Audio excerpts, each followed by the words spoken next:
नमस्कार मित्रों, ज्ञान सेतु क्लासेस के इस प्लेटफॉर्म पर आप सभी का स्वागत है। दोस्तों, हम इस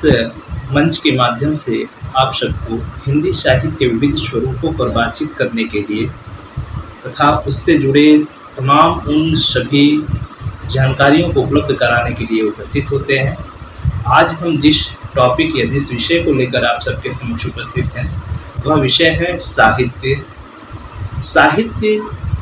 यदि हम इसको थोड़ा सा दूसरे तरीके से समझने की कोशिश करें और ऐसे भी नहीं तो यह हम कहें कि साहित्य को समझने के लिए हमें किन-किन पद्धतियों की ज़रूरत पड़ती है, साहित्य क्या है, साहित्य की रूपरेखा क्या है, साहित्य का तात्पर्य क्या है। तो इसको जानने से पूर्व हमें एक चीज़ ध्यान रखने की ज़रूरत है कि हम साहित्य को जब तक दो पक्षों पर हम जब तक ध्यान नहीं केंद्रित करते, दो पक्षों को समझ नहीं दे पाते, तब तक साहित्य का मूल्यांकन सही तरीके से नहीं कर पाते। और वो दो पक्ष क्या है? तो दो पक्ष है, एक तो काव्य शास्त्रीय जो एक पद्धति है जिसमें भारतीय और पाश्चात्य काव्य शास्त्रीय पद्धति आ जाती है, और दूसरी जो उसके लिए बहुत ज़रूरी होता है कि जितने इसकी विधाएँ हैं, चाहे वो कविता हो, चाहे उपन्यास हो, नाटक हो, कहानी हो, आलोचना हो, या जितने भी उसके अन्य विधाएँ हैं, उन विधाओं को जानने की जो पद्धतियाँ हैं, जो तरीके हैं, जो उसके तत्व हैं, उन तत्वों का मूल्यांकन यदि हम सही तरीके से नहीं कर पाते, तब तक हम साहित्य को बहुत ही संबंधित तरीके से या सारगर्भित तरीके से समझ नहीं पाते। आज हम इस क्लास में इन्हीं बिंदुओं को समझने की कोशिश करेंगे कि किस तरीके से हम साहित्य के उन पक्षों को, जो पक्ष हम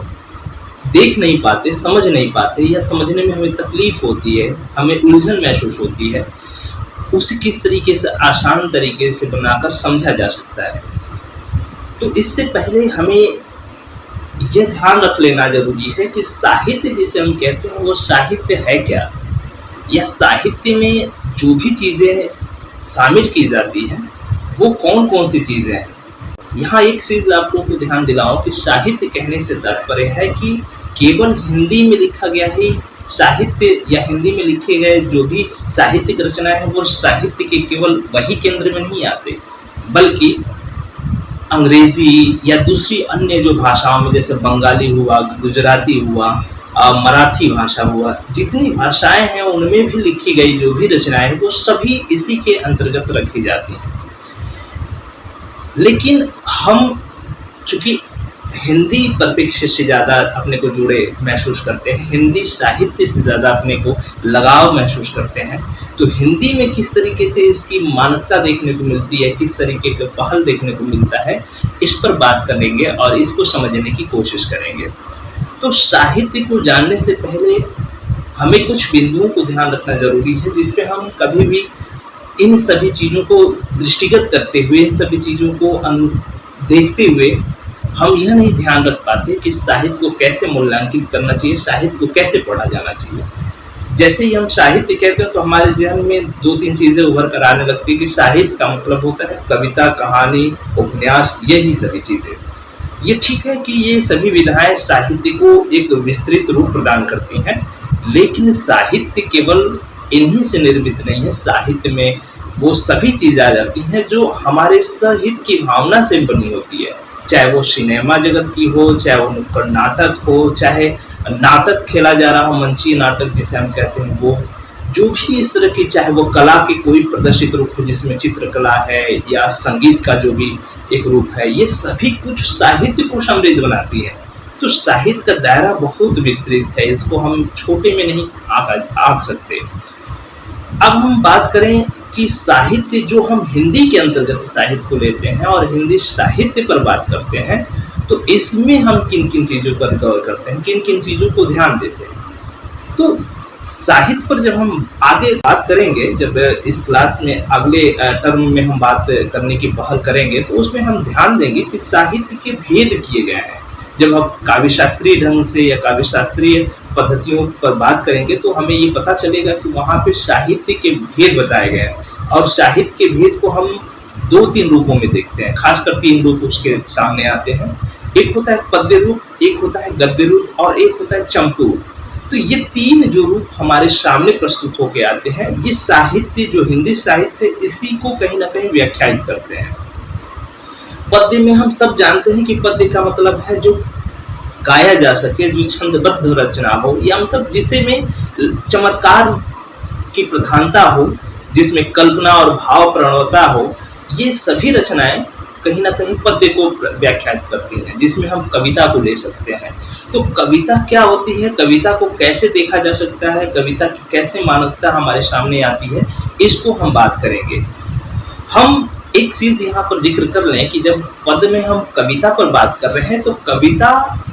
का क्या नाम कविता पहले से चला रहा है या कविता आज उसका नाम हो गया है, इस पे हम गौर करेंगे। दूसरी चीज हम यहाँ पर ये भी गौर करेंगे कि कविता में किन किन चीजों को देखना जरूरी होता है। तो थोड़े से हिंट के लिए मैं आप लोगों को ध्यान दिलाऊं कि हमारी जो लेखन पद्धति रही है, जो भारतीय लेखन पद्धति है, वो भारतीय काव्यशास्त्रीय पद्धति के हिसाब से दिखाई पड़ती है। और यह भारतीय काव्यशास्त्रीय पद्धति को अपनाते हुए, चाहे वो भक्ति काल के रचनाकार हो, चाहे रीति काल के रचनाकार हो, और बहुत कुछ आधुनिक काल के भी रचनाकार इस पद्धति के ही कहीं ना कहीं अंतर्गत अपने को शामिल करते हुए कविताओं का सृजन करते हुए दिखाई पड़ते हैं। अब इन कविताओं को जानने के लिए, इन कविताओं को समझने के लिए, जब तक हम कुछ बिंदुओं को नहीं समझ लेते, जब तक हम कुछ बिंदुओं पर अपने को गहन अध्ययन नहीं अपना लेते, तब तक कविता के उस मर्म को, कविता के उस भाव प्रवणता को, कविता के छिपे रहस्यों को समझ नहीं पाते। तो इसके लिए हम यह जरूरी होता है कि पहले तो रस की एक एक विधि को जान ले, रस सिद्धांत के उन सभी पहलुओं को जान ले जिसमें तत्व आता है। जैसे हम विभाव, अनुभाव, संचारी या संयोग, जो भी संचारी और अस्थाई भाव इसके जो होते हैं, उनको समझ लें कि ये होते क्या है, तब तक हम कविता को सही तरीके से व्याख्यायित नहीं कर पाते। ठीक इसी तरीके से हम गुणों को भी जानें। जैसे रीति संप्रदाय, आप नाम सुने होंगे, रीति संप्रदाय में गुण और दोष बताए गए हैं। कविता के गुण क्या होते हैं और कविता के दोष क्या होते हैं। तो जब तक हम गुण और दोषों को नहीं समझ लेते, गुण और दोष होते क्या है उनको नहीं जान लेते, तब तक हम कविता के उन सभी बिंदुओं को, उन सभी मानकताओं को नहीं ध्यान दे सकते, हम उनको सही तरीके से मूल्यांकित नहीं कर पाएंगे। ठीक इसी तरीके से रीति में जैसे वैदर्भी रीति है, गौड़ी रीति है, पांचाली रीति है, इसको भी जानना जरूरी है कि किस तरीके से रीति जो कविता में जो गुण के बाद जो रीतियां होती हैं, जिसमें किस तरीके से रचनाकार ने वैदर्भी रीति का प्रयोग किया है, कि गौड़ी रीति का प्रयोग किया है, कि पांचाली रीति का प्रयोग किया है, इन सभी बिंदुओं को यदि हम नहीं सही तरीके से मूल्यांकित कर पाते, तो हम साहित्य में शामिल उस कविता को सही तरीके से नहीं देख पाते। ठीक इसी तरीके से वृत्तियों में हम उपनागरी वृत्ति, इसके बाद से परुषावृत्ति, कोमला वृत्ति, तो ये 3 वृत्तियां होती हैं जिसमें काव्यशास्त्री विद्वानों ने इसके जिक्र किया है। इसमें बताया है कि इन वृत्तियों का कहाँ प्रयोग कविता में किस किस रूप में दिखाई पड़ता है। तो जब तक हम वृत्तियां नहीं जान जाते, वृत्तियों को समझ नहीं पाते, तब तक हम कविता के मर्म को नहीं समझ पाते। ठीक इसी तरीके से शब्द शक्ति नाम से भी पता है कि शब्दों की जो शक्ति होती है, जो शब्दों के निहितार्थ को व्यक्त करती है, जो शब्दों की भावुकता को कहीं ना कहीं प्रदर्शित करने की कोशिश करती है। अब इसमें हम अविधा को ले सकते हैं, लक्षणा और व्यंजना, ये 3 प्रकार की शब्द शक्तियां दिखाई पड़ती हैं। और अंत में हम अलंकार योजना को देखते हैं कि अलंकार योजना जिसमें शब्दगत अलंकार और अर्थगत, यानी अर्थालंकार और शब्दालंकार, इन दोनों के हिसाब से कहने का तात्पर्य यह है कि कविता केवल कविता नहीं है, कविता के पीछे इनमें से बहुत सारी चीज जो तत्व हैं वो शामिल होते हैं। तो हम जिसको कला पक्ष और भाव पक्ष जब हम उसका मूल्यांकन करने चलते हैं, तो इसमें हम इन सब बिंदुओं पर गौर करते हैं। इस पे हम बात करेंगे, जब आगे की क्लासों में इस पे बातचीत की जाएगी तो हम ध्यान देंगे कि किन किन बिंदुओं पर यहाँ पर एक एक करके हम बातचीत करें, किस बिंदुओं को ध्यान दें। तो एक एक चीज यहाँ पर हम बताने की आपको कोशिश करेंगे। तो कविता कहने का तात्पर्य है कि हमें रस समझना है, और रस में वो भी विभाव, अनुभाव, संचारी और अस्थाई, ये चारों जो उसके अंग हैं, जो चारों अवयव हैं, उसको देखना है। ठीक इसी तरीके से गुण और उसके पीछे दोष क्या है, किस तरीके से कविता में दोष आ जाते हैं, इनको भी हम ध्यान देंगे। इसके बाद से जो रीतियां हैं, जिसमें हमने 3 रीतियों का जिक्र किया, वृत्तियां हैं, उसका भी हम यहाँ पर बात करेंगे, उस पर भी एक एक नज़र डालेंगे। शब्द शक्तियाँ, किस तरह से शब्द शक्तियाँ काम करती हैं, और अंत में हम अलंकार योजना की किस तरीके से एक रचनाकार या कवि अपनी कविता के माध्यम से अलंकार का प्रयोग करता है और उसे चमत्कारिक या कहीं ना कहीं भाव प्रवणता को उद्दीपित करने, यानी बाह्य रूप को चमत्कारिक बनाने में अपनी महती भूमिका निभाते हुए दिखाई पड़ता है। तो इस तरीके से हम जब तक इन बिंदुओं पर बातचीत अच्छे तरीके से नहीं कर लेते, जब तक हम इन बिंदुओं पर एक एक करके समझ नहीं लेते, तब तक हम चीज़ों को अच्छे तरीके से मूल्यांकित नहीं कर पाते। इसी तरीके से हम दूसरा जो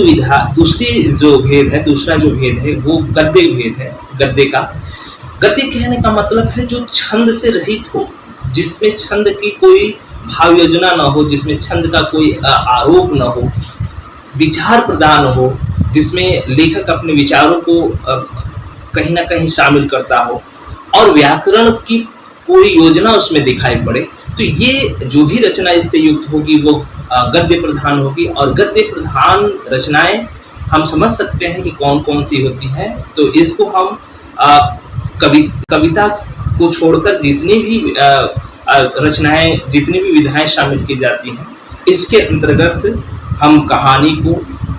उपन्यास को, नाटक को, आलोचना को, निबंध को तथा अन्य जो भी गद्येतर विधाएं हैं उनको हम शामिल करेंगे और एक एक से इसको देखेंगे कि किस तरीके से कहानी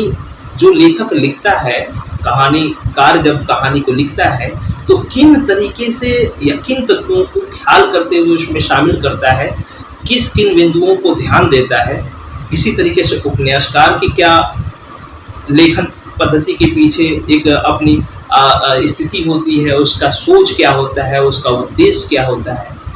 इसी प्रकार से नाटककार आलोचना में जो आलोचक होता है, जो निबंधकार होता है, तो एक चीज़ को इसको जब तक हम उसके पीछे की चीज़ों को नहीं समझ लेते, उसके तत्वों को नहीं समझ लेते, तब तक हम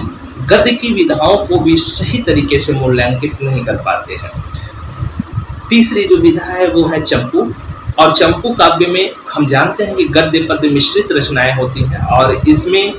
इसके भी 2 भेद होते हैं, एक विरुद्ध होता है और एक होता है क्रमबद्ध। विरुद्ध को गद्यात्मक रचना कहते हैं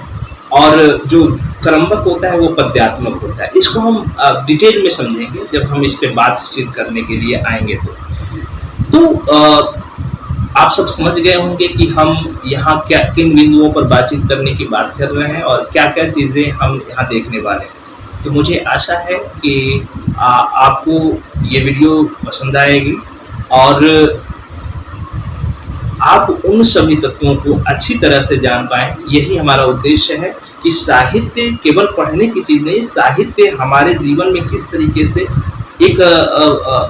भावपूर्ण व्यक्ति बनाने या मनुष्य बनाने या इंसानियत भरने की कोशिश करती है। उसके पीछे एक रचनाकार की योजना जो होती है,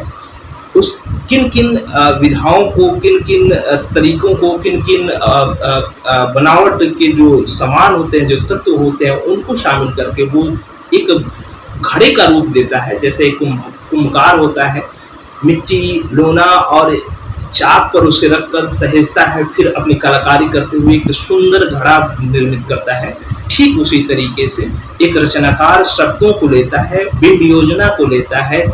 कोई घटना को लेता है, तत्वों को लेता है और फिर काव्य शास्त्रीय पद्धतियों को अपनाते हुए किस तरीके से उसे लेखन में ढाल देता है और फिर वह लेखन हमारे समक्ष एक रचना के रूप में दिखाई पड़ती है और हम समझ सकते हैं कि वो रचना कितनी मार्मिक हो सकती है, कितनी प्रासंगिक हो सकती है, जिसके अनेकों उदाहरण हम देख पाते हैं। जैसे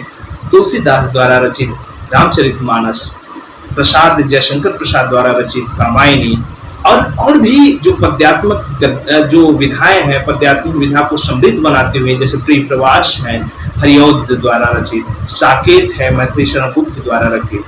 ये सभी रचनाएं कहीं ना कहीं अपने युग को, अपने उन मानवता को अपने लेखन पद्धति के माध्यम से खास पहचान बनाते हुए दिखाई पड़ती है। तो इसको हम बखूबी समझेंगे और यह जानने की कोशिश करेंगे कि किस तरीके से हम इसके उन पीछे के तत्वों को समझें, पहले उसको जानें, फिर हम कविता के रहस्यों को समझें। तो इसी उम्मीद के साथ आज की क्लास को हम यही विराम देते हैं। पुनः एक नए योजना में या नई बात को लेकर, नई जो आगे की क्लास होगी उसमें हम नए बिंदु को लेकर आप सबके समक्ष उपस्थित होंगे। तब तक के लिए विदा दीजिए। धन्यवाद।